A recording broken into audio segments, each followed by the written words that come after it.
हा बोल भावा. वाढदिवसाच्या शुभेच्छा भावा. अरे माझा वाढदिवस आता नाही आहे रे, केव्हाचाच झाला माझा बर्थडे.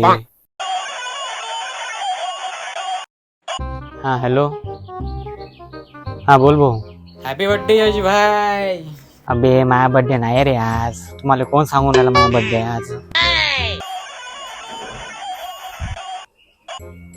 हा हॅलो. अरे भाई का बर्थडे बोले तो सना. अबे भावा माझा बर्थडे नाही आहे रे भावा. कोण आहे रे तो चुत्या सांगून राहिला माझा बर्थडे आहे. हा बोल रे. बर्थडेच्या भकाभक शुभेच्छा रे भावा. अबे माया बर्थडे नाही आहे बे. तुला कोण सांगून राहिला? अम्मा बहन पे आ जाऊंगा मैं इनकी. माया बर्थडे नाही आहे. ठेव फोन. अबे साले. अरे यार मम्मी जो तो मला कॉल करून हॅपी बर्थडे विश करून आला. आज का माझा बर्थडे आहे का? 10 हॅपी बर्थडे विश करून आले भैताळ लेखाचे. अरे बह्याडा, आज तुझा हॅपी बर्थडे नाहीये, पण आज बैल पोळा आहे म्हणून लोक तुला हॅपी बर्थडे विश करत आहे, कळलं?